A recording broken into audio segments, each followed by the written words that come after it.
Now at 9, we explain Joplin's award from a private auditing organization. Plus, we'll hear from some Joplin residents about the impact of traffic from the new Whataburger. And the Joplin Foundation donates $130,000 to 3 local organizations. The 4 states' most watched news starts now. This is KOAM News at 9 on Fox 14. I'm Tanya Bach. A state audit of Joplin's financial records continues despite high marks on a separate audit. The ongoing state audit is one that was prompted by a citizen's petition last November, and the award is for a separate annual audit by an independent auditor that is required by city charter. For 33 years, the Government Finance Officers Association awarded the City of Joplin with a Certificate of Excellence in Financial Reporting. The city says the goal of the independent audit is to provide reassurance and transparency to citizens. People understand, number one, that our financial information is being audited by outside independent people. It's also being reviewed by outside independent agencies to make sure that that our audit and our financial statements meet the standards that are set for government.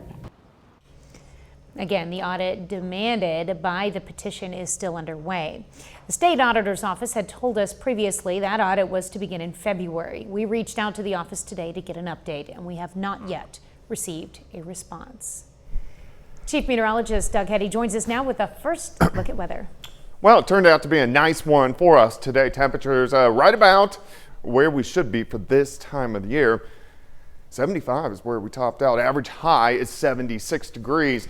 We did have some clouds, a couple random showers late in the day, but overall looks pretty good for us right now. We have clear skies. 64 Stockton, 68 in Anderson, 67 in Welch. Chanute is sitting at 68 degrees. Had a couple little showers, kind of rotate through southwestern parts of Missouri. These are all gone. We're going to be pretty quiet as we go through the next few hours. However, here's our next little line of showers and thunderstorms. They're going to be very hit and miss, but we'll get some of those guys moving in during the morning hours for us tomorrow. We're going to slide back mid-50s later on tonight, back to 66 by 10 a.m. Of course, we'll talk more about rain chances here in a bit.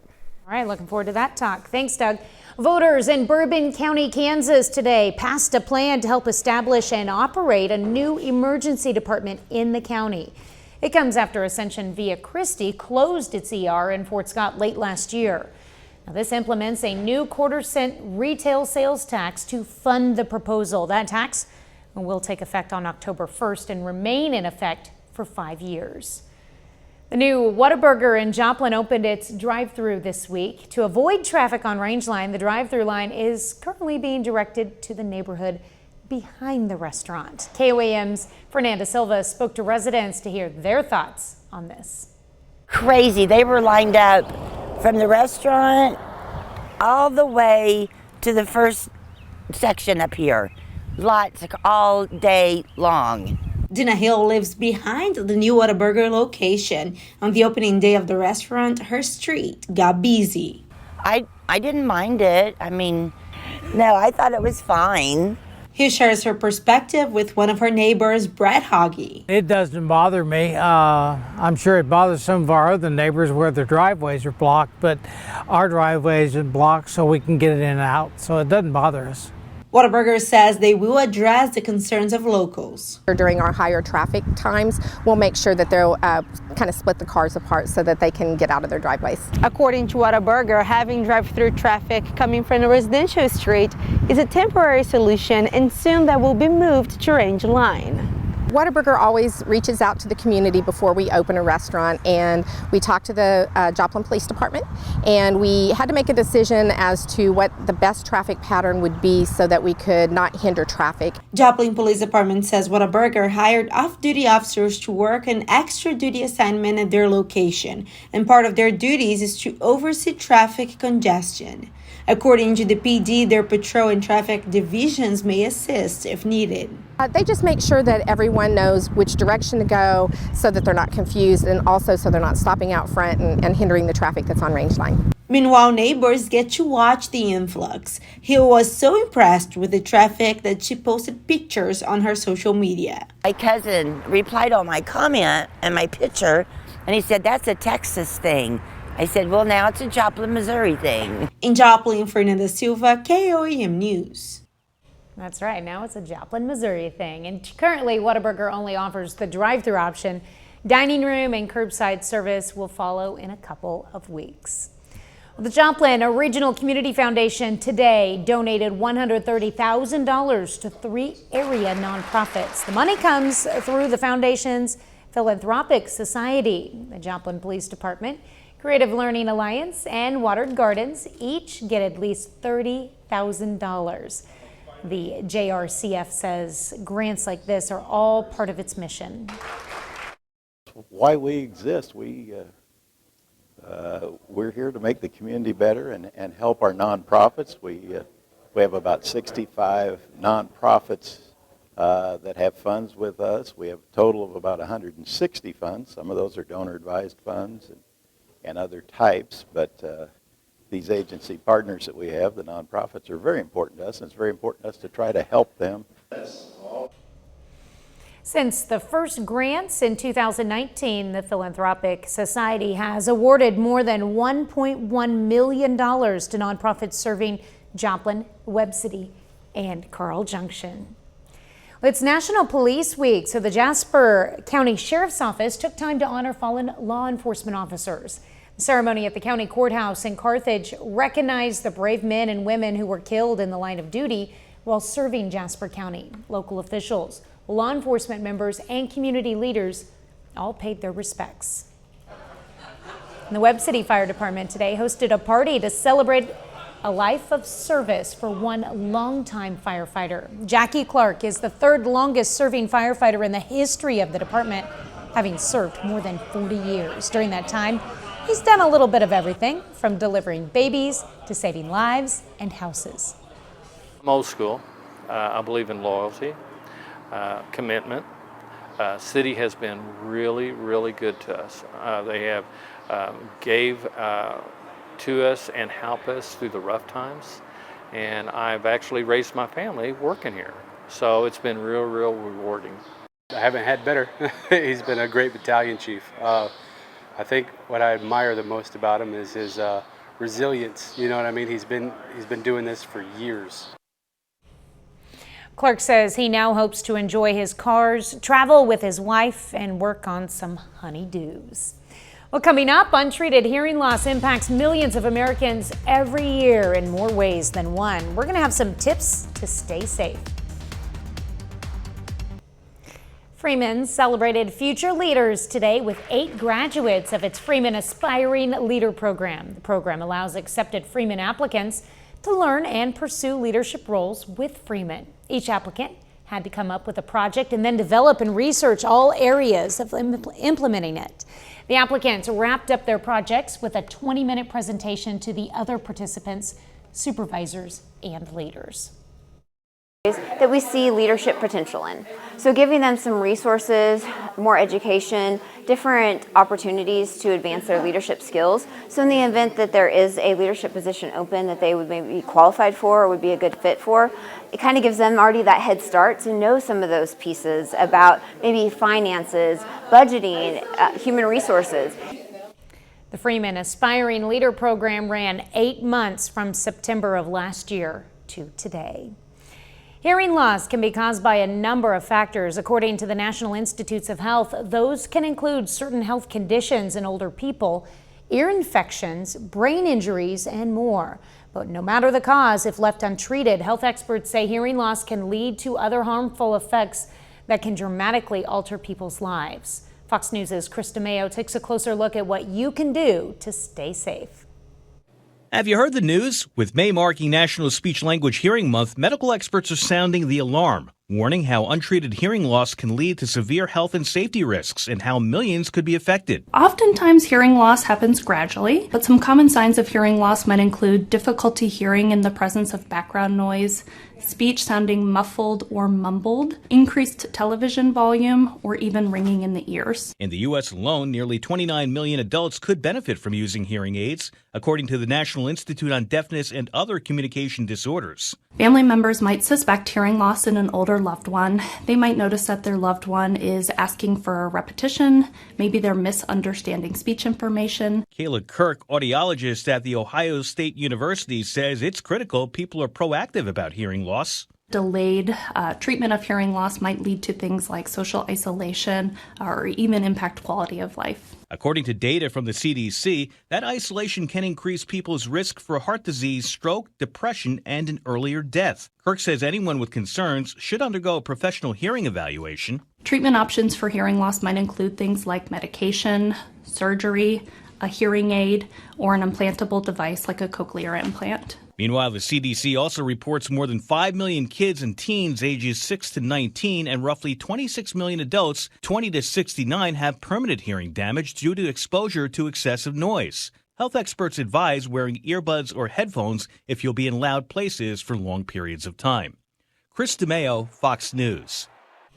Doug is next with a complete look at your forecast, and later Pitt State announces when construction will begin on its new soccer pitch.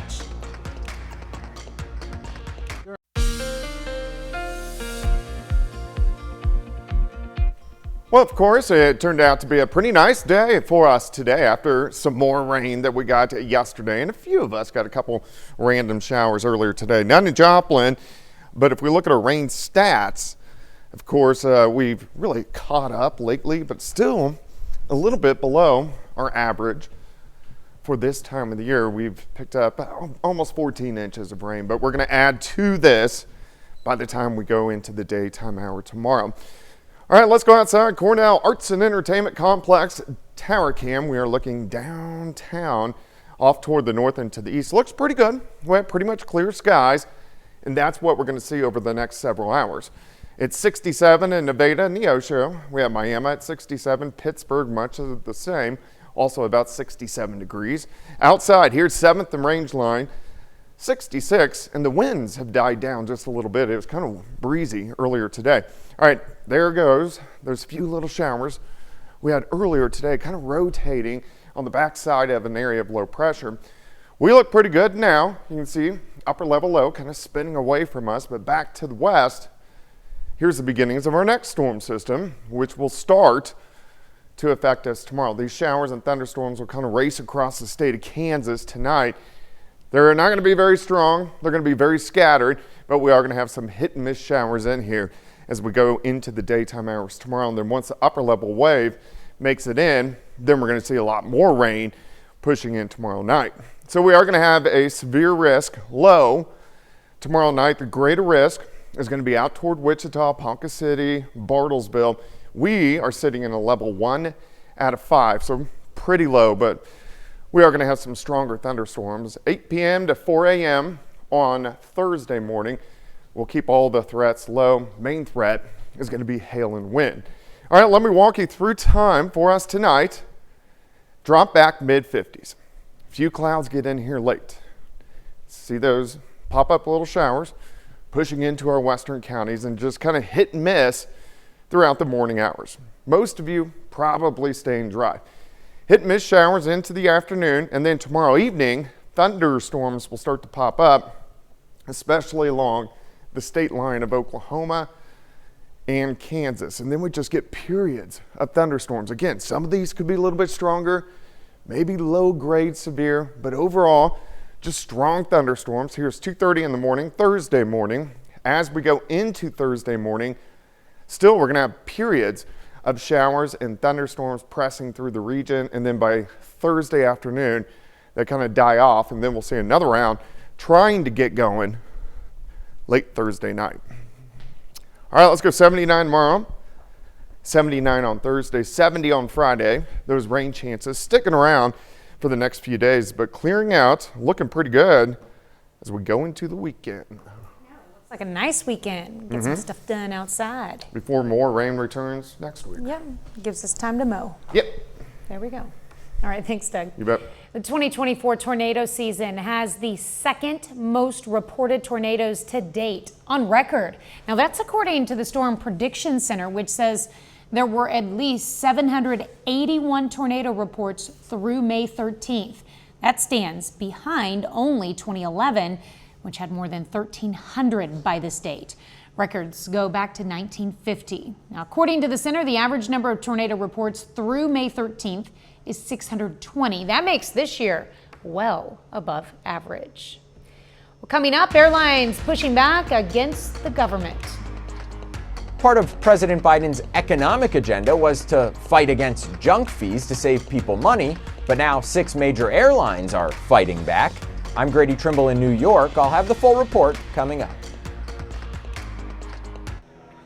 Wholesale inflation just hit its highest rate in a year, according to data from the U.S. Bureau of Labor Statistics. The Producer Price Index was 2.2% for the 12 months ending in April. The PPI measures the change in prices that manufacturers pay to suppliers to predict possible price shifts for consumers. Now, price hikes have continued to weigh on businesses and halt the Federal Reserve's plans to cut interest rates.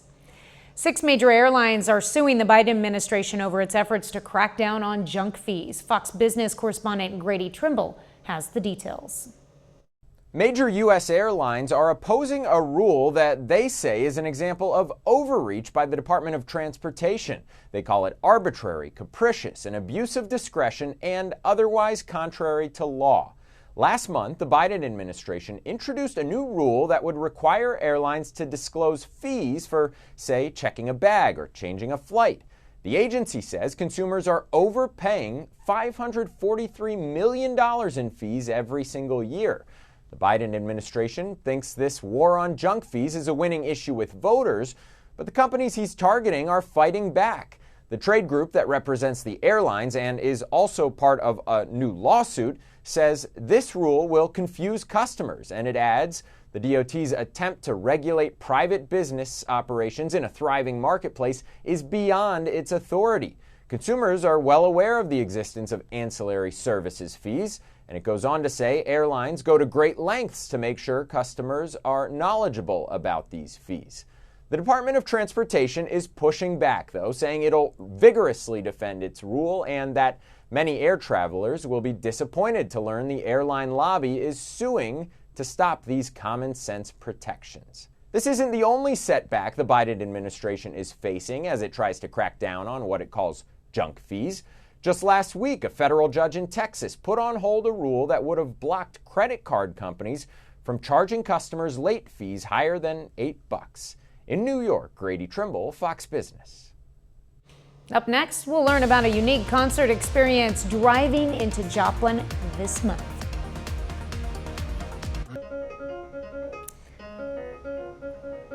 The city of Joplin brings a unique concert experience to the community this month. The concert truck is a 16-foot box truck that transforms into a sort of mobile concert hall capable of bringing a musical experience anywhere in the community. Teaching artist Susan Zhang and Gabrielle Chu will perform 7 times in 5 days and will bring their own special love of music to the concert truck stage.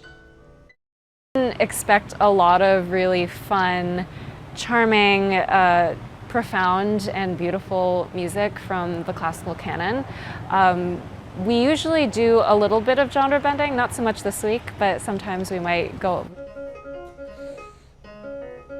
The concert truck series begins tomorrow and wraps up on Sunday. For a full schedule of performances and locations, just head over to our website at KOAMnewsnow.com. 30 more minutes of news, weather, and sports coming your way. President Biden announces new tariffs aimed at imported goods from China. Plus, former President Donald Trump gets a show of support from some top Republicans as his hush money trial continues. You're watching the 4 states' most watched news. This is KOAM News at 9 on Fox 14. I'm Tanya Bach. Former President Donald Trump entered court today with some high-profile Republican allies, including House Speaker Mike Johnson. Now, Johnson later spoke outside the courthouse where he attacked the credibility of the prosecutor's star witness, Trump's former lawyer and fixer Michael Cohen. President Biden slapped new tariffs on some Chinese imports today as he aims to prove he's tougher on China than his predecessor. Some critics are questioning the timing of the president's action. Fox News correspondent Rebecca Castor has the details. President Biden taking aim at China and significantly increasing tariffs on some Chinese exports.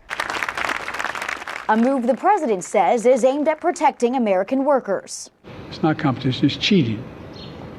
And we've seen damage here in America. The tariffs, which build on Trump-era policies, include 25 to 50% increases on steel and aluminum, batteries, semiconductors, and some medical equipment. But the largest is a 100% increase on Chinese electric vehicles, as the Biden administration continues to push American car manufacturers towards EVs. We're never going to allow China to unfairly control the market for these cars, period. But his political rival Donald Trump says the tariffs are too little, too late. Where have you been for 3.5 years? They should have done it a long time ago. But they've also got to do it on other vehicles, and they have to do it on a lot of other products, because China's eating our lunch right now. He said China is eating our lunch. That's what Trump said today. We've been feeding it a long time. In an interview with Yahoo Finance, Biden says he expects China will retaliate, possibly by raising tariffs on unrelated products.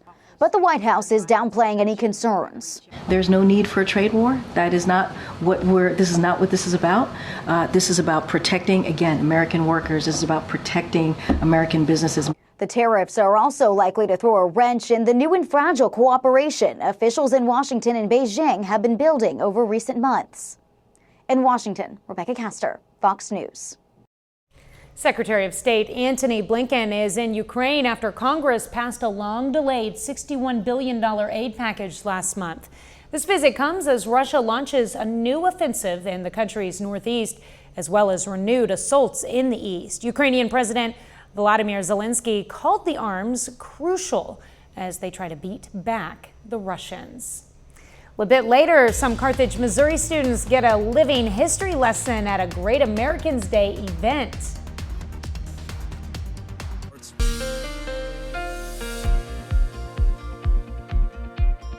Well, it turned out to be a nice day, and so far it's been a pretty nice evening. Nice shot of our Cornell Arts and Entertainment Complex, Tarakim, of course. We are looking downtown. The winds have died down just a little bit, so they aren't blowing as much as what they were a little bit earlier today, but it looks pretty good. Next several hours, temperatures right now, we're mainly sitting mid-60s across the board. Let's go outside. Here's 7th, here's range line, sitting at 66.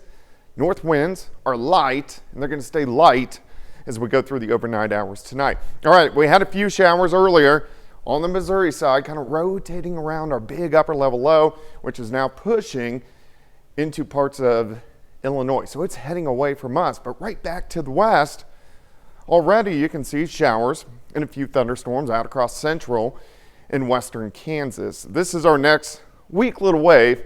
These are going to drive in tomorrow morning, really just kind of fall apart, but we are going to have some scattered showers out there. And then behind it, upper level wave, that will rotate in. That's going to give us thunderstorms once again for us tomorrow. So we do have a low severe threat. This is tomorrow evening, tomorrow night. Level 1 out of 5, a level 2 threat once you get into our far western counties. But most of us, just strong storms, low grade severe. 8 p.m. to 4 a.m. on Thursday, we're going to keep all the threats low, but of course we're going to be watching it as we get into the daytime hours tomorrow. All right, temps mid-50s for us tonight. You can see those scattered showers trying to drive through tomorrow morning. Hit and miss, a lot of you will stay dry, kind of falling apart by the afternoon as we warm near 80. So it's going to be a pretty good day. Tomorrow night, here come thunderstorms. Again, some of these strong, possibly severe, especially on the Kansas, Oklahoma side, weaker once they get into Missouri.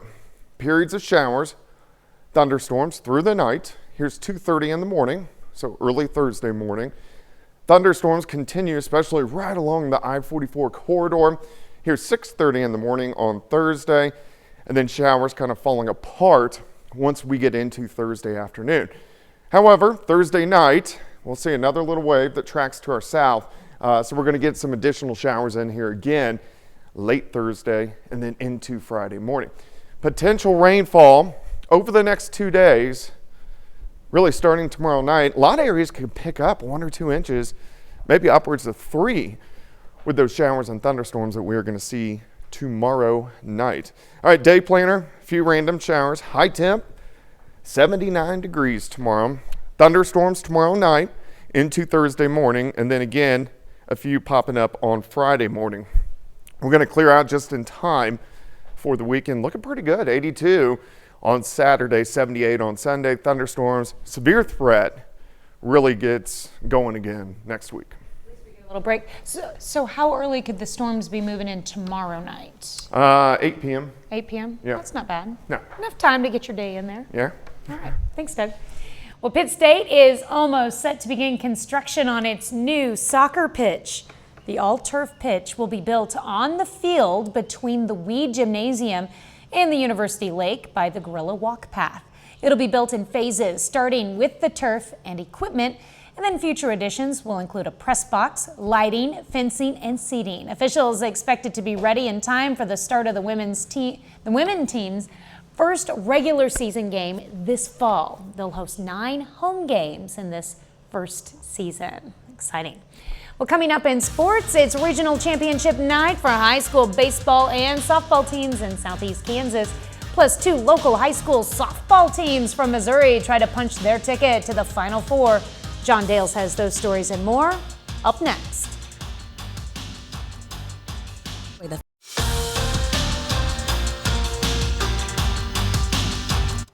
It's a jam-packed night for high school softball and baseball across the 4 states. Dozens of our local teams have their season on the line in regional and district semifinals. Now we start with the Class 1 softball quarterfinal between Liberal and Ash Grove. Winner advances to the Final Four in Columbia.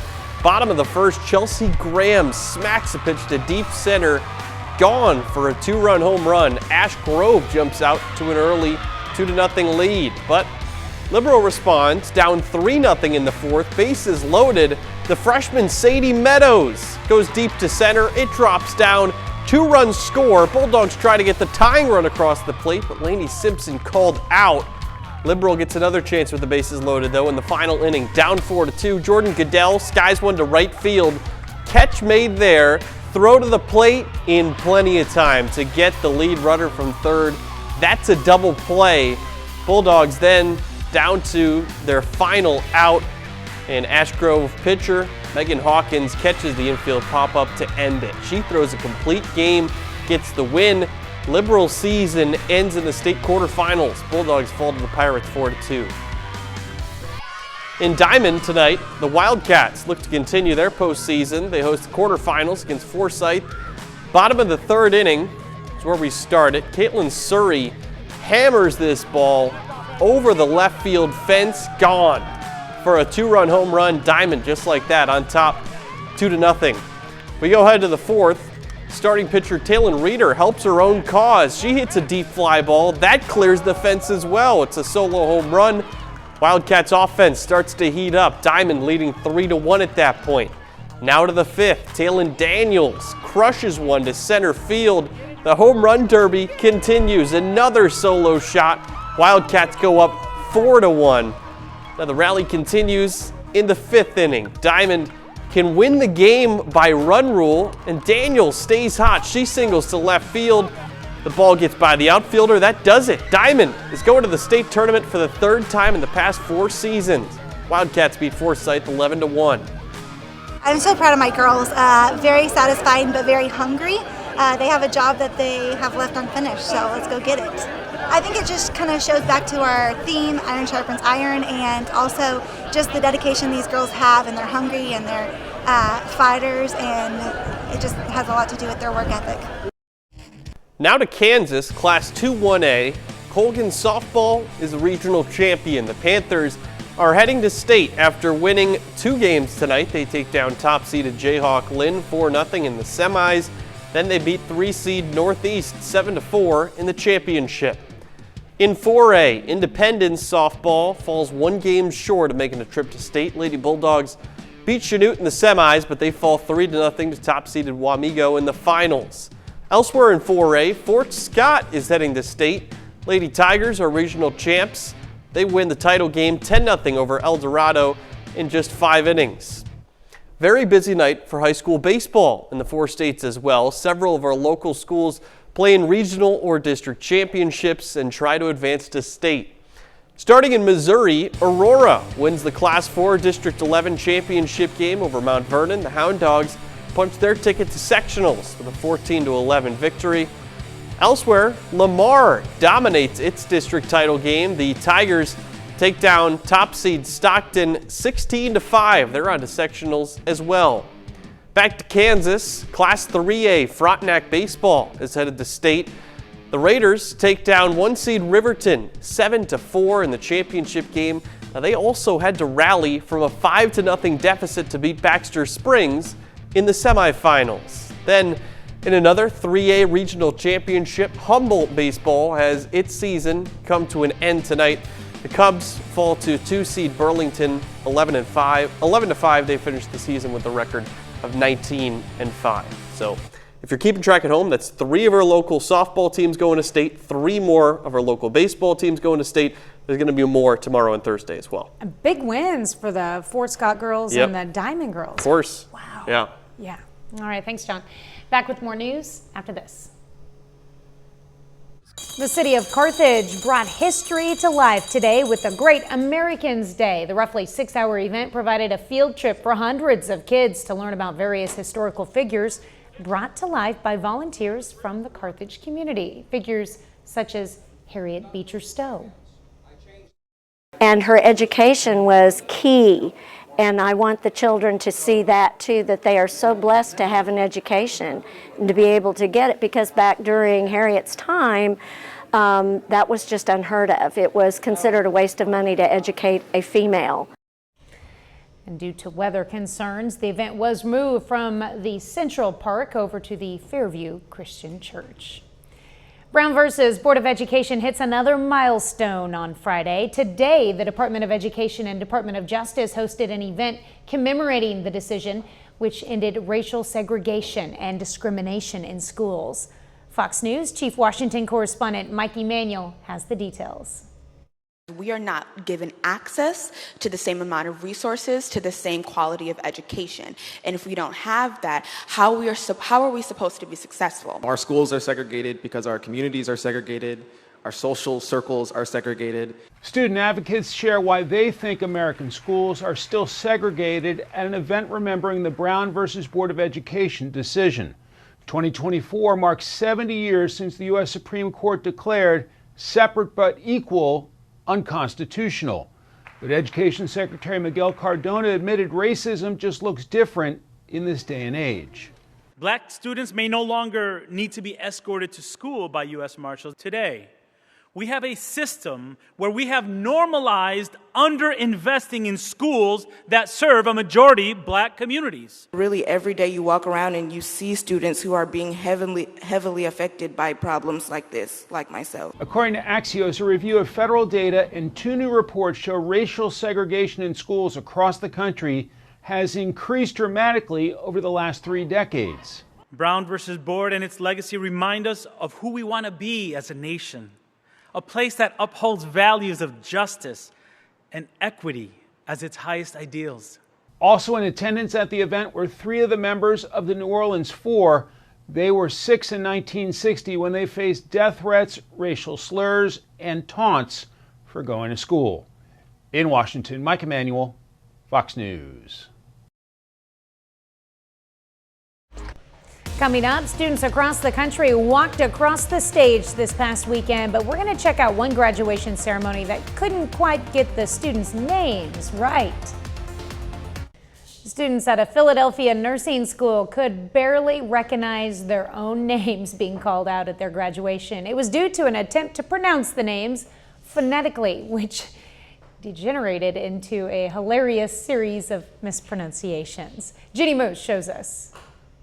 Never have so many names been so butchered, even easy ones like Victoria Elizabeth Bruce. Victoria Lee Zubeth Ross. Butchered beyond recognition, be it Megan. Mijinlu Iabri.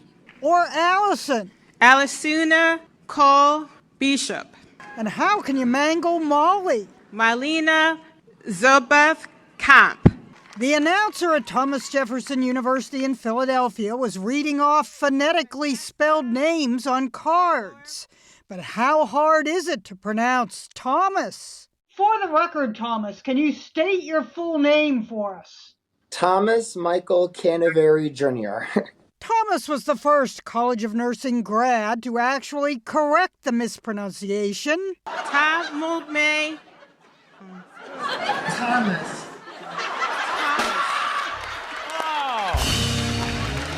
Thomas, the name of our school, Thomas Jefferson University. Thomas says at first it felt like a slap in the face. Then she never even said my last name at all. But now that the video has gone viral, I just cannot stop with thinking of laughing about it. I'll never forget that day for as long as I live. Neither will Sarah Virginia Brennan. Sayer Uvun Jinju Brinan. On her Instagram, Sarah posted a new degree and name. Thanks, I guess.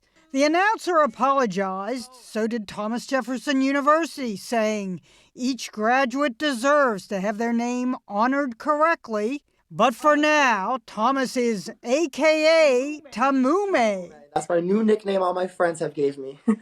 And when Thomas congratulated his new friend, Sayer, he addressed her and signed off with their new names. Tamume.